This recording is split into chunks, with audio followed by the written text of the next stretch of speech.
Shalom Jemaat Tuhan. Selamat datang di ibadah online GMS Kalimantan.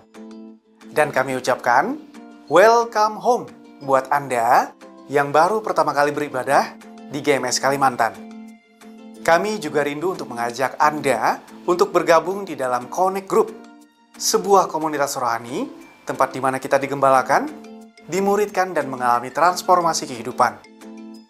Persembahan merupakan bagian dari ibadah kita kepada Tuhan.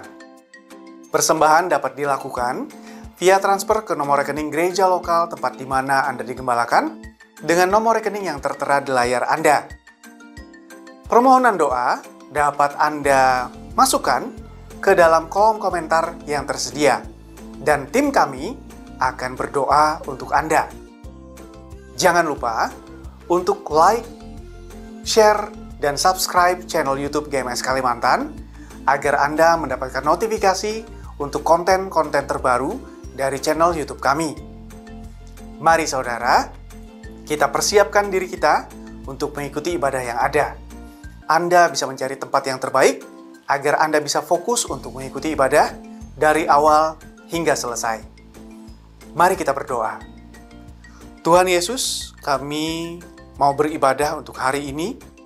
Biar segala pujian dan penyembahan kami boleh menjadi sebuah persembahan yang harum di hadirat-Mu Tuhan. Hadir, sertai dan berkati ibadah kami ini Tuhan, dari awal pertengahan hingga akhirnya. Di dalam nama Yesus Kristus, kami berdoa. Haleluya. Amin. Selamat beribadah. Tuhan Yesus memberkati.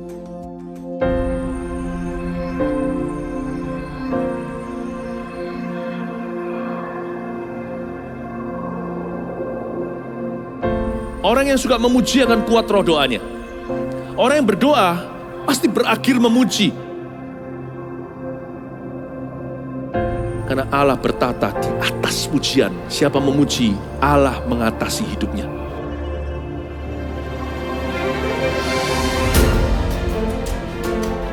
The Year of Praise, tahun pujian menjadi sebuah petualangan yang tiada dua. Menjadi sebuah pelajaran hidup yang langsung dari Kristus. Menjadi sebuah pengalaman yang indah. Waktu kita memuji Tuhan, seluruh kerajaan itu berdiri di sampingmu. Waktu kita memuji, seluruh kerajaan Allah dan kereta-keretanya yang tidak kelihatan berkuda dan berapi-api itu berada di kanan kiri. Semakin fisik kita lemah, roh kita semakin memuji Tuhan. Semakin jasmani kita terbatas, semakin rohani kita tidak boleh dibatasi.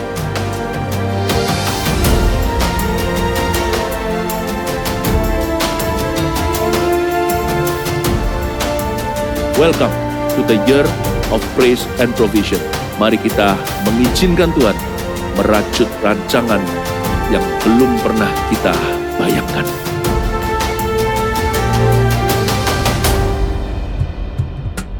Yang bersukacita hari ini katakan haleluya. Yes, amin.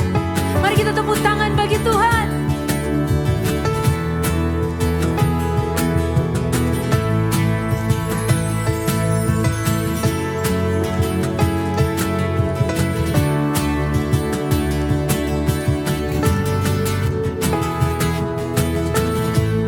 Ku naikkan syukur buat segala perbuatan-Mu dan kasih-Mu di dalam hidupku. Tiada terukur betapa besar kasih-Mu. Sungguh ku kagum akan Engkau, Yesus. Kaulah segalanya, melebihi semua yang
Shalom Bapak Ibu Saudara, senang sekali bisa berada di depan Anda sekali lagi hari ini untuk menyampaikan firman Tuhan di ibadah online Gereja Mawar Syaron Kalimantan ini. Ya, sebelum itu mari kita berdoa bersama-sama sekali lagi. Tuhan Yesus, kami bersyukur buat setiap penyertaan Tuhan di sepanjang kehidupan kami. Hari ini kami bisa kembali lagi beribadah. Walaupun masih menggunakan online, tapi kami percaya Tuhan ada di tengah-tengah kami. Tuhan, kami mau buka hati kami lebar-lebar biar setiap firman-Mu itu bisa kami tangkap dan bisa menjadi benih yang baik untuk kami bertumbuh di dalam Engkau. Terima kasih Tuhan, di dalam nama Yesus Kristus kami siap mendengarkan firman-Mu. Haleluya. Amin. Shalom sekali lagi Bapak Ibu Saudara. Hari ini kita akan belajar firman Tuhan bersama-sama di Lukas 14 ayat 15 sampai 24. Mari kita buka firman Tuhan yang ada. Anda buka Alkitab Anda, buka ke setiap gadget Anda juga boleh. Dan catat baik-baik setiap firman Tuhan yang ada, agar firman itu tetap kita ingat bersama-sama, ya, baik secara roh maupun secara catatan yang ada, sehingga sesekali kita bisa membukanya kembali. Oke, Lukas 14 ayat 15 sampai 24. Kita baca satu persatu, satu per ayat, untuk kita bahas bersama-sama apa pesan Tuhan bagi kehidupan kita bersama-sama. Firman Tuhan hari ini menggunakan perikop perumpamaan tentang orang-orang yang berdalih. Di ayat 15 dikatakan, mendengar itu berkatalah seorang dari tamu-tamu itu kepada Yesus, berbahagialah orang yang akan dijamu dalam kerajaan Allah. Berhenti di sana terlebih dahulu Bapak Ibu Saudara, perikop ini dimulai dengan sebuah statement yang dinyatakan oleh seseorang tamu.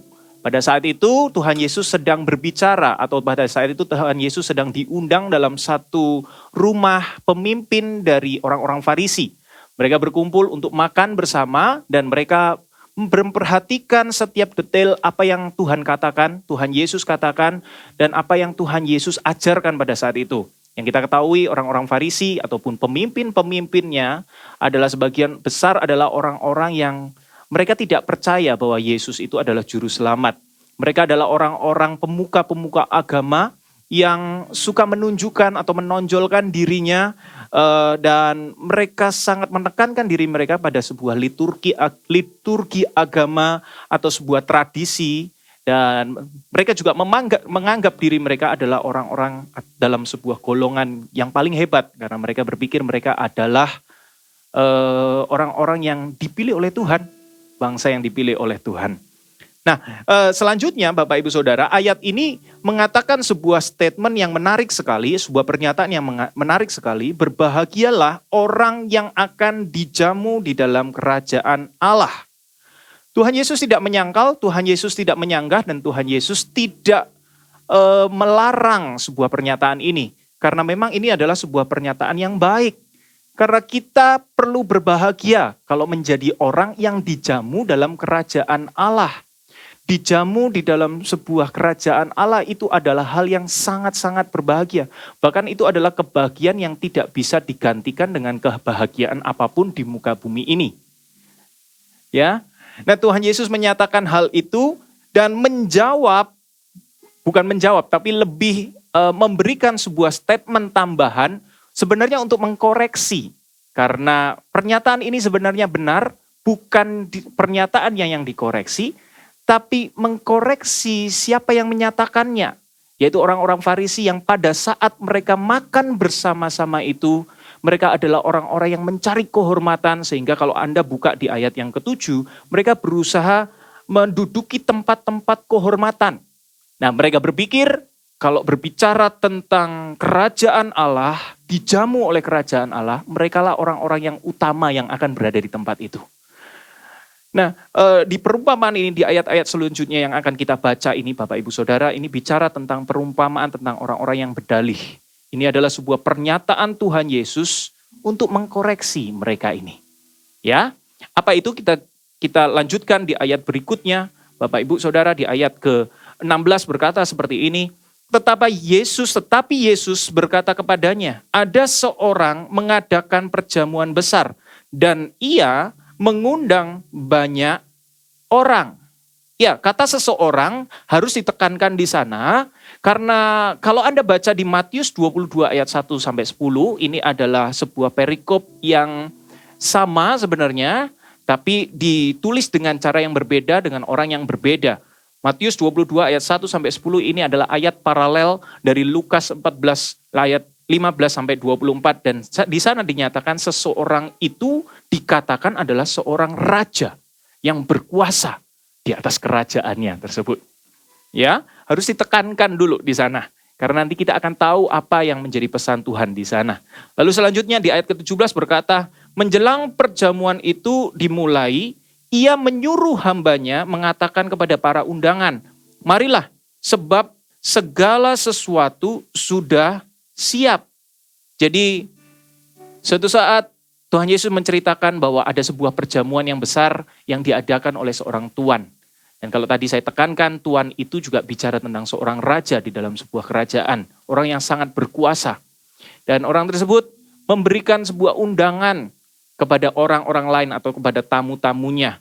Ada sebuah kebiasaan Bapak Ibu Saudara pada masa itu, orang-orang itu memberikan sebuah undangan, orang tersebut, orang raja itu memberikan sebuah undangan kepada orang-orang tersebut secara 2 kali sebenarnya. Karena yang pertama kali mereka memberitahukan kita akan mengadakan pesta besar di hari ini atau di tanggal ini. Namun mungkin waktunya belum disebutkan. Pada pukul berapa, pada jam berapa, karena berpikiran mungkin akan disiapkan dulu pestanya. Ketika pestanya sudah siap, diundanglah mereka kembali untuk datang ke dalam pesta tersebut. Nah, ditekankan kembali di ayat ke-17 itu, kita bisa melihat menjelang perjamuan itu mulai, ia menyuruh hambanya mengatakan kepada para undangan, marilah sebab segala sesuatu sudah siap. Kalau kita baca di versi King James Version dikatakan to them that were bidden, yaitu artinya adalah kepada mereka yang telah diundang. Dengan jelas sekali orang-orang ini adalah orang-orang undangan. Orang yang sudah diundang. Berarti kita harus mengerti bahwa mereka sudah tahu kapan pesta itu akan diadakan. Nah, setiap tamu undangan diharapkan mereka bisa datang dengan apa adanya saja. Tidak perlu membawa apapun atau membalas apapun. Ya, mereka cukup datang saja dalam undangan tersebut. Karena di sana dikatakan pestanya sudah siap. Sudah siap segala sesuatunya. Tinggal hanya datang saja di dalam undangan tersebut. Bapak, Ibu, Saudara, ini seperti sebuah pernyataan pada hari-hari ini kalau kita bicara tentang orang atau raja itu yang mengundang, itu seperti Tuhan dan Allah kita. Dialah Allah yang mengadakan sebuah perjamuan besar, mengadakan sebuah pesta besar yang mengartikan pesta besar itu bicara tentang keselamatan. Keselamatan yang sudah disiapkan bagi Anda dan saya, orang-orang yang sebenarnya Tuhan undang. Bapak Ibu. Nah, kita sebagai tamu undangan ditugaskan untuk satu ini saja sebenarnya, untuk kita datang kepada pesta tersebut. Kita datang kepada keselamatan tersebut. Yaitu siapa? Tuhan kita, Yesus Kristus. Di sana dikatakan, pestanya sudah siap. Berarti keselamatan itu sudah siap. Siap pada saat seperti apa? Siap pada saat 2000 tahun yang lalu Tuhan Yesus turun ke dunia. Dia sendiri turun ke dunia. Mati di atas kayu salib untuk menggantikan setiap dosa kesalahan Anda dan saya. Dia siap. Semuanya sudah selesai, persiapannya sudah selesai. Dan tinggal Anda dan saya lah yang untuk datang menerima keselamatan tersebut. Tidak perlu membawa apa-apa, itu yang Tuhan mau sebenarnya. Tidak perlu kita menjadi orang yang hidupnya baik dulu. Atau kalau kita mau datang kepada Tuhan, dosanya disingkirkan dulu atau dosanya dibuang dulu. Atau bahkan membawa persembahan seperti itu. Itu persembahan apa ya dalam hidupku untuk aku bawa kepada Tuhan. Sehingga hari-hari ini kita banyak punya alasan untuk datang kepada Tuhan itu menunda-nunda karena aku belum siap. Aku masih banyak dosa. Aku belum mempersiapkan yang terbaik hidupku buat Tuhan. Seperti itu yang membuat alasan buat kita untuk kita tidak datang kepada Tuhan. Itulah yang seperti terjadi di ayat 18. Ternyata ada sebuah penolakan pada saat itu. Di ayat 18 dikatakan seperti ini Bapak Ibu Saudara. Tetapi mereka bersama-sama meminta maaf. Yang pertama berkata kepadanya, aku telah membeli ladang dan aku harus pergi melihatnya. Aku minta dimaafkan. Sopan sekali ya di sana ya, dia minta dimaafkan.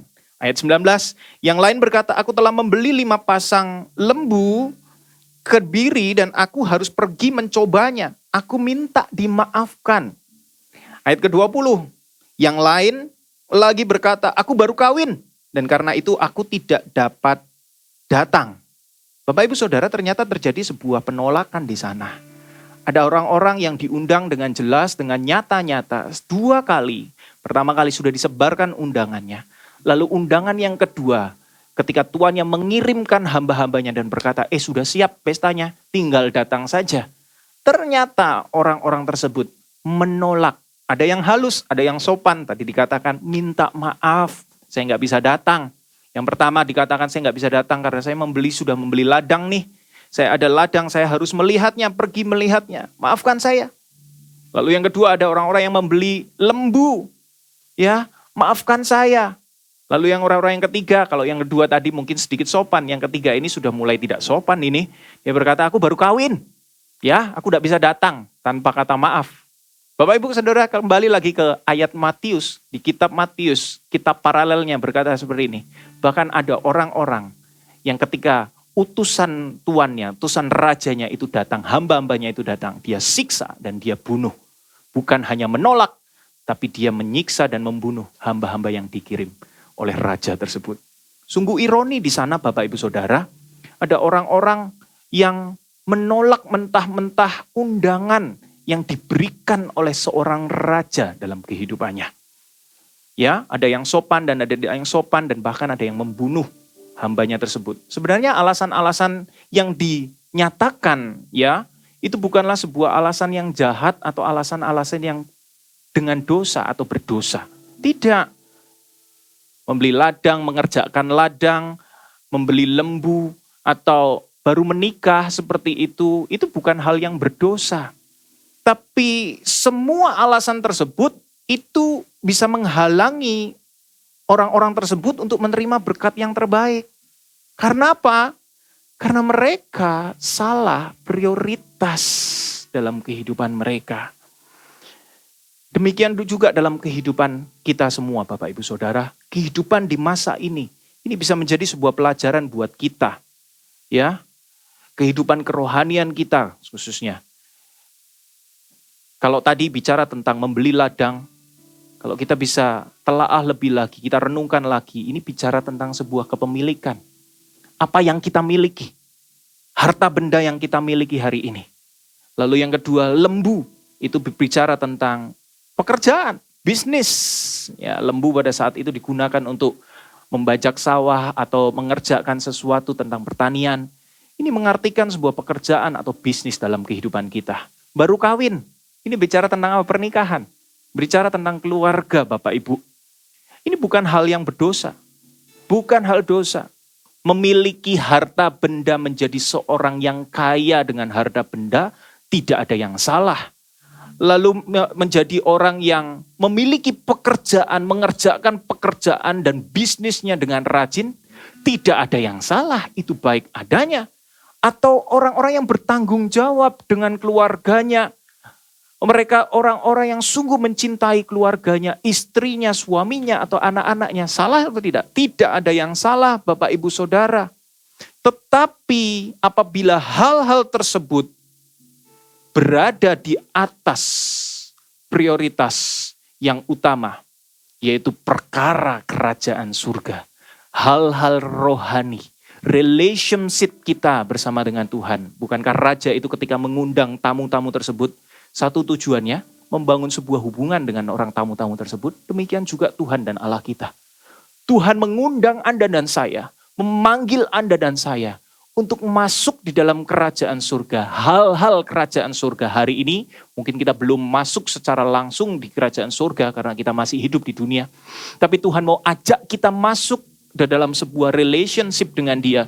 Hubungan yang intim dengan Dia. Dengan tujuan satu ini, untuk membangun hubungan dengan Anda dan saya. Kalau hal-hal yang tadi kita sebutkan detail satu persatu itu melebihi dari prioritas yang utama, yaitu hubungan kita dengan Tuhan, atau tentang kerajaan Allah, tentang kerajaan surga, atau kalau tadi kita deskripsikan hidangan yang dijamu, yang dihidangkan kepada Anda dan saya itu bicara tentang keselamatan. Apa yang lebih penting dari keselamatan, Bapak Ibu? Keselamatan itulah hal yang terpenting di dalam kehidupan umat manusia. Keselamatan itulah yang terpenting di dalam kehidupan Anda dan saya. Jangan sampai keluarga penting. Jangan meninggalkan keluarga Anda. Tapi jangan tempatkan keluarga di atas hubungan kita dengan Tuhan atau keselamatan kita di dalam Kristus. Jangan tempatkan pekerjaan di atas keselamatan kita atau tentang hal-hal kerajaan surga. Atau satu lagi bicara tentang apa kepemilikan, harta benda, kekayaan, uang atau kekuasaan atau apapun itu Bapak Ibu Saudara. Jangan sampai hal-hal duniawi itu mengalahkan hal-hal yang rohani. Yaitu bicara tentang apa? Kerajaan surga. Bapak Ibu Saudara, oleh sebab itu camkan baik-baik apa yang ada hari ini. Apa yang Tuhan pesankan dalam kehidupan kita untuk hal-hal yang rohani. Jangan sampai dikalahkan dengan hal-hal yang duniawi. Mari kita lanjut.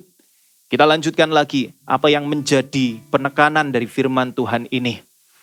Ya, kalau tadi kita melihat itu bicara tentang orang yang membeli 5 pasang lembu atau membeli ladang untuk dilihat. Lalu ada lembu dibeli untuk dikebiri seperti itu. Lalu apalagi atau dicobanya atau mereka sudah menikah, baru menikah. Lalu apa hubungannya dengan pesta tersebut seharusnya? Kalau saya merenungkan baik-baik, semua urusan 3 hal urusan ini sebenarnya bukanlah hal yang urgent. Mungkin penting, iya penting, menikah penting, bekerja penting. Lalu investasi dalam sebuah ladang atau apa, investasi dalam sebuah bisnis penting.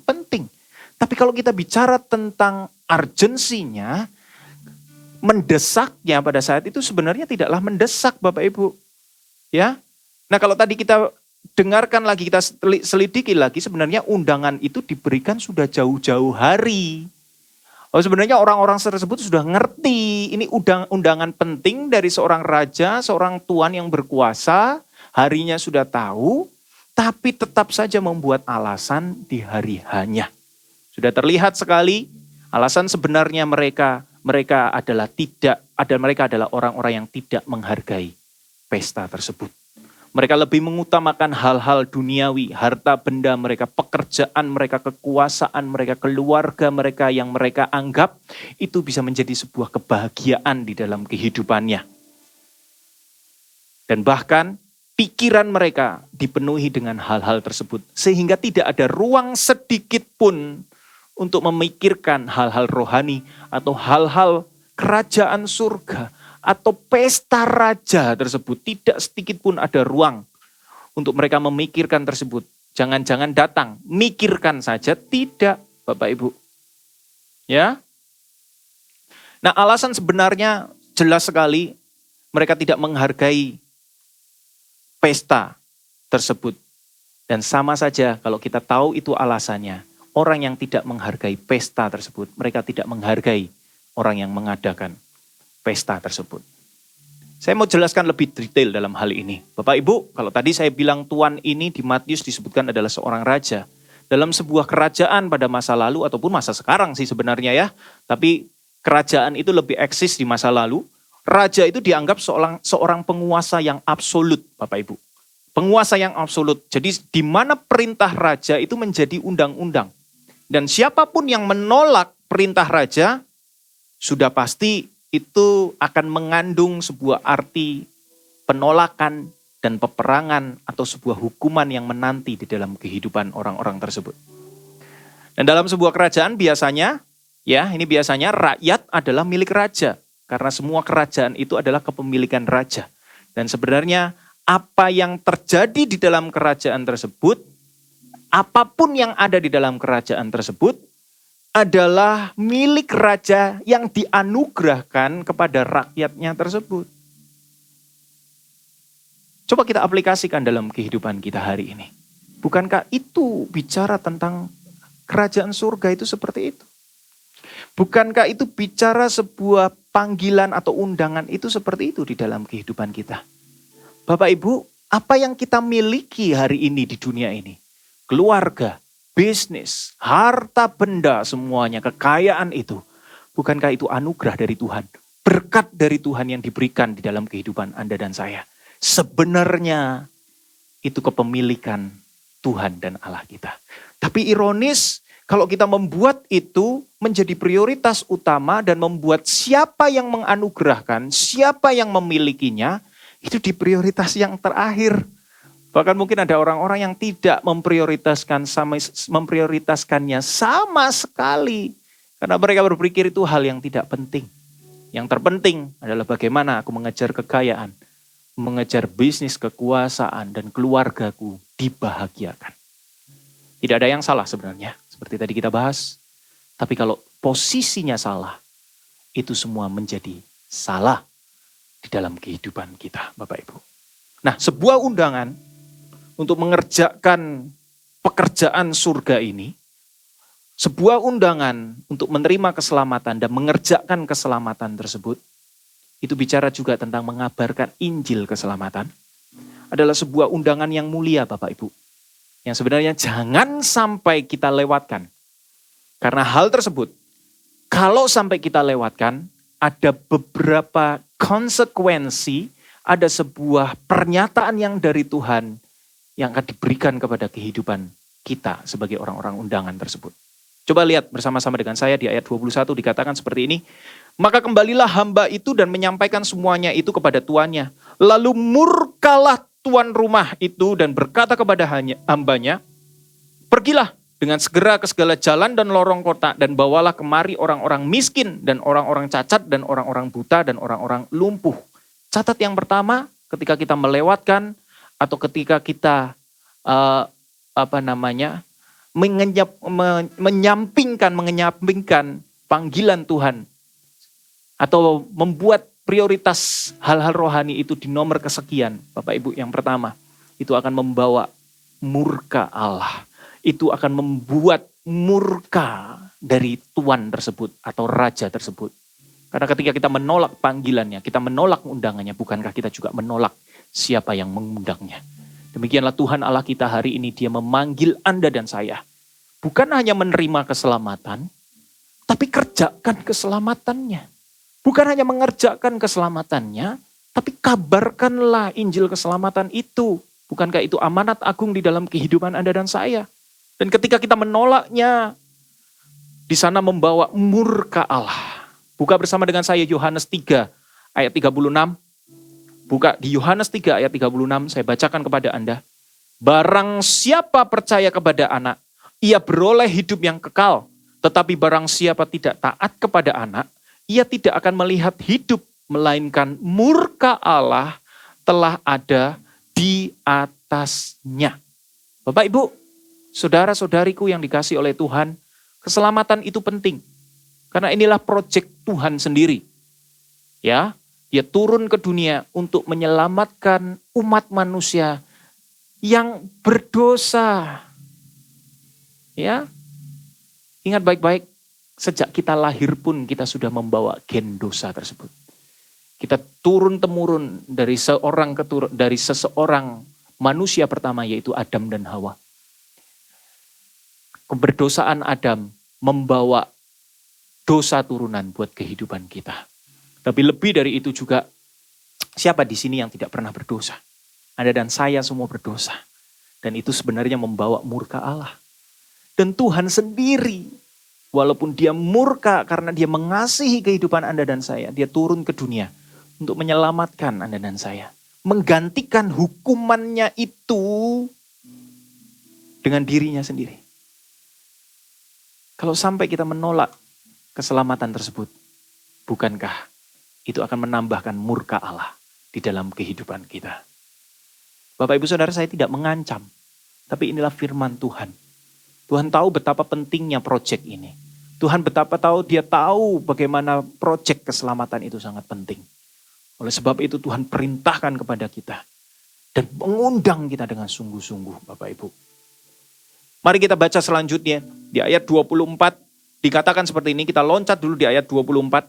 Sebab aku berkata kepadamu, tidak ada seorang pun dari orang-orang yang telah diundang itu akan menikmati jamuanku. Yang pertama, ketika orang menolak undangan Tuhan, dia akan membuat murka Allah. Tapi yang kedua, maksud saya, ketika kita tidak meresponi undangan Allah, panggilan Tuhan untuk mengerjakan keselamatan tersebut, yang kedua adalah kita akan ditolak oleh Allah. Kita akan ditolak dari kerajaan surga, Bapak Ibu Saudara. Nah, hari ini ketika firman Tuhan ini sampai ke telinga Anda, ini akan membawa sebuah peringatan bagi kita. Bahwa seperti yang dikatakan di Yesaya 55 ayat 6, carilah dahulu Tuhan selama Ia berkenan kepadamu. Carilah Tuhan selama Ia berkenan kepadamu. Jangan sampai didapati kita ditolak nantinya. Ya, karena kita menunda-nunda, karena kita berpikir, oh saya sudah kenal Tuhan, saya sudah terima Tuhan kok. Cukup saja di sana, nanti mengerjakan keselamatan atau mengabarkan Injil nanti-nanti sajalah. Saya lagi sibuk dengan setiap urusan pribadi saya. Bapak Ibu Saudara, saya teringat dengan sebuah perumpamaan 5 gadis bijaksana dan 5 gadis bodoh. Ketika 5 gadis bodoh itu tidak bersungguh-sungguh, dia tidak setia mengerjakan pekerjaannya sebagai pendamping dari pengantin tersebut. Ketika pintu itu ditutup dan mereka tidak bisa masuk lagi, Bapak Ibu. Demikian juga hidup Anda dan saya hari ini. Kalau Anda sudah menerima Yesus Kristus sebagai Tuhan dan Juru Selamat, puji Tuhan. Tapi tidak berhenti di sana. Ingat baik-baik, keselamatan itu harus dikerjakan. Bukan hanya dikerjakan, tapi keselamatan itu harus juga disebarkan, dikabarkan kepada orang-orang. Itulah tugas kita, itu amanat agungnya Tuhan. Itu yang Tuhan mau kita kerjakan bersama-sama. Dengan meresponi undangannya, panggilannya tersebut. Jangan sampai kita ditolak. Lalu yang ketiga Bapak Ibu, kita kembali baca di ayat 21 sampai 23. Maka kembalilah hamba itu dan menyampaikan semuanya itu kepada tuannya. Lalu murkalah tuan rumah itu dan berkata kepada hambanya, pergilah dengan segera ke segala jalan dan lorong kota dan bawalah kemari orang-orang miskin dan orang-orang cacat dan orang-orang buta dan orang-orang lumpuh. Kemudian hamba itu melaporkan, Tuan, apa yang Tuan perintahkan itu sudah dilaksanakan. Tetapi sekalipun demikian masih ada tempat. Lalu kata Tuan itu kepada hambanya, pergilah ke semua jalan dan lintasan dan paksalah orang-orang yang ada di situ masuk karena rumahku harus penuh.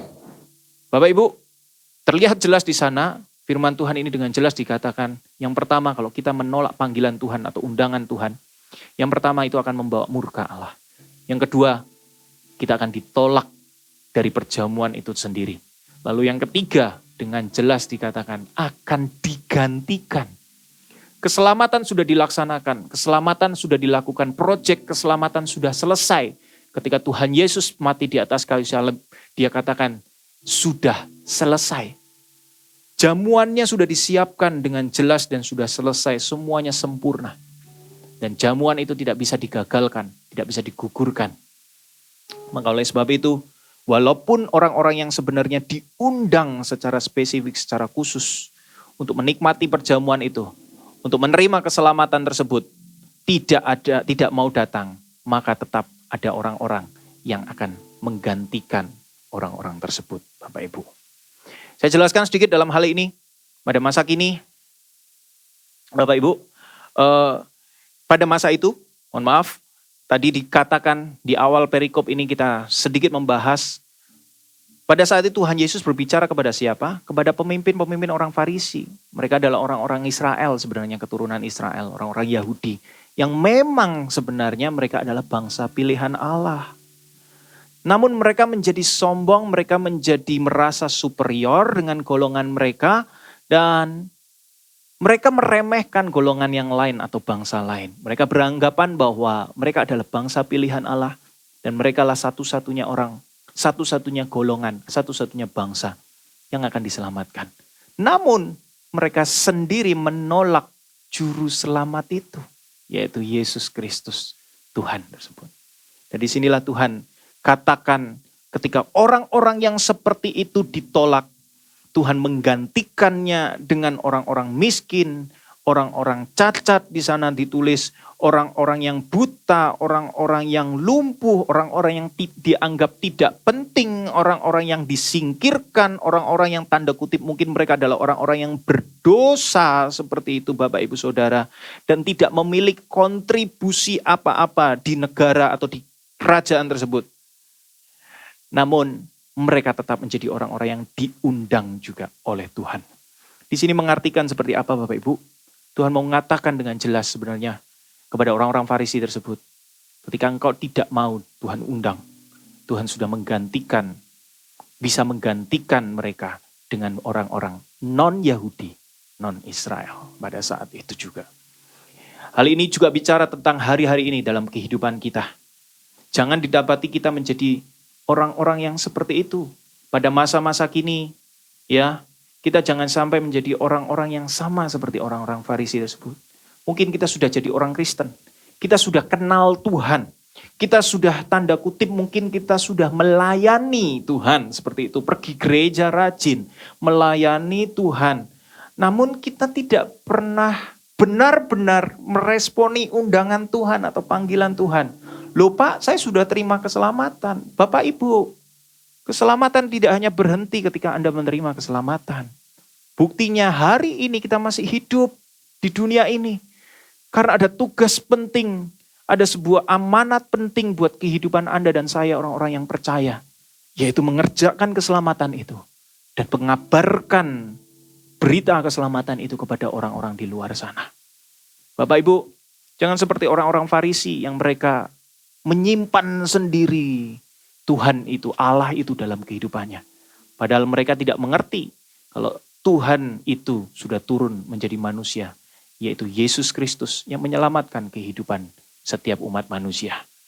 Hari ini juga Bapak Ibu, jangan sampai karena kita sudah pergi gereja, atau kita sudah jadi orang Kristen, atau kita sudah melayani Tuhan, kita melupakan atau menyingkirkan prioritas yang utama, yaitu kerajaan surga itu sendiri. Bapak Ibu dan Saudara, saya ulangin lagi. Jangan sampai didapati kita menjadi orang-orang yang ditolak.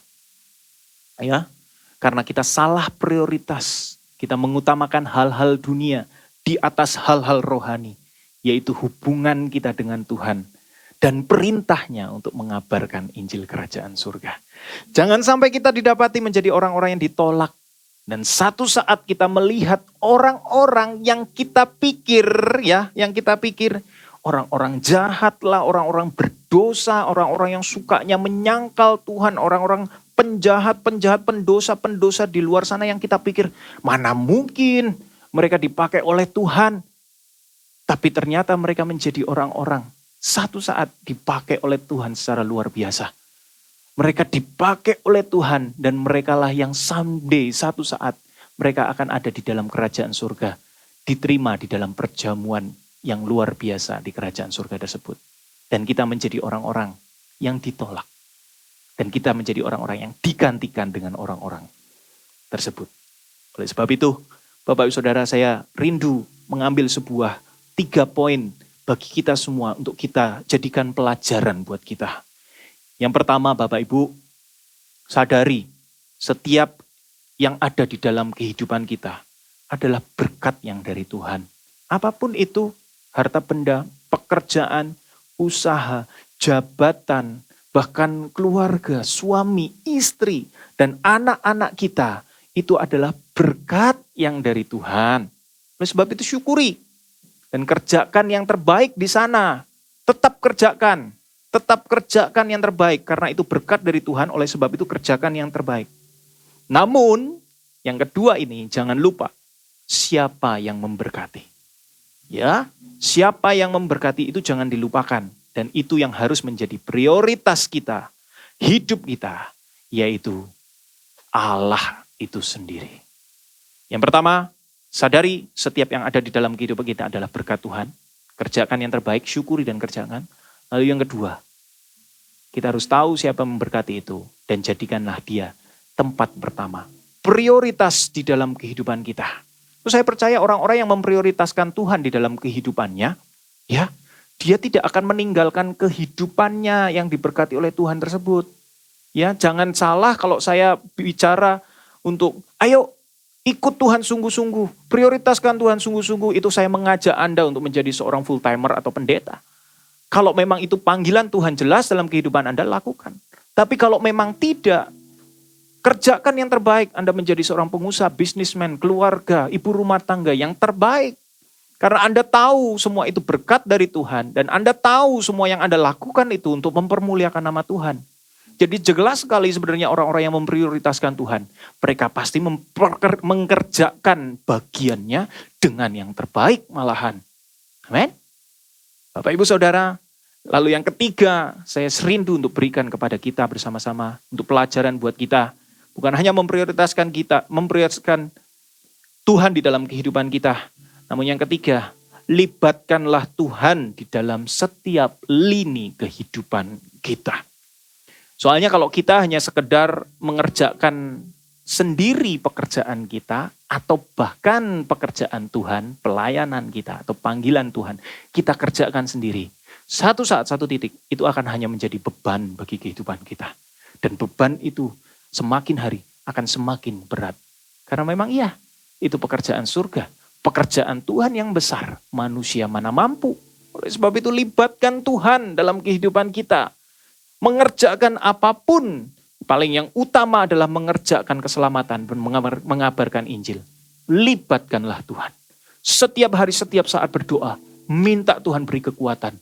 Apapun tantangan, apapun badai yang menghadang, apapun realita kehidupan yang mendesak kita untuk kita menyerah. Kalau kita bersujud, kita mengangkat tangan dan menyerahkan diri kita kepada Tuhan, minta kekuatan dari Tuhan. Bukankah Tuhan yang akan memberi kekuatan buat kehidupan kita? Amin. Amin. Tutup Alkitab Anda Bapak Ibu Saudara. Saya ulangi lagi 3 hal ini. Mari sadari apa yang kita miliki adalah dari Tuhan. Yang kedua, prioritaskan Tuhan dalam kehidupan kita. Lalu yang ketiga, libatkan Tuhan di dalam setiap lini kehidupan kita. Yang paling utama adalah libatkan Tuhan ketika kita meresponi panggilan Tuhan untuk mengerjakan keselamatannya dan mengabarkan Injil keselamatan tersebut. Amin. Mari tutup matamu. Kita nyanyikan sebuah lagu untuk menjadi doa kita bersama-sama, Bapak Ibu Saudara. Haleluya. Selain Kau, tiada yang lain. Ada padaku di surga. Selain Kau, tiada yang lain. Yang ku ingini di bumi, yang ku ingini di bumi. Sekalipun dagingku dan hatiku habis lenyap, gunung batuku dan bagianku,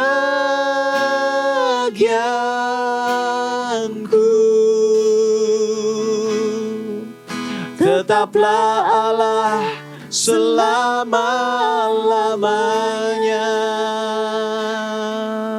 Sekali lagi kita ulangi lagu ini dengan segenap hati nyanyikan. Selain Kau, tiada yang lain. Ada padaku di surga.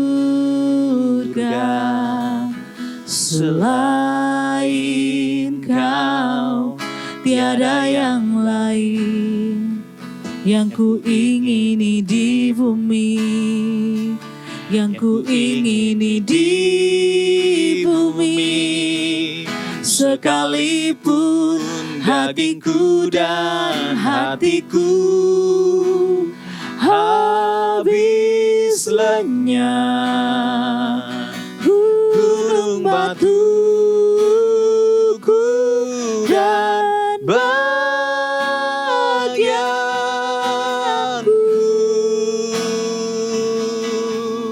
tetaplah Allah selama-lamanya. Izinkan musik dan singer menyanyikan lagu ini. Bapak Ibu Saudara, saya rindu berdoa bagi Anda. Di kesempatan di penghujung firman Tuhan ini, saya tidak mau melewatkan kesempatan ini untuk berdoa bagi Anda. Bagi orang-orang yang selama ini sudah salah dengan prioritas kehidupan mereka, menempatkan posisi hal-hal dunia di atas segala-galanya.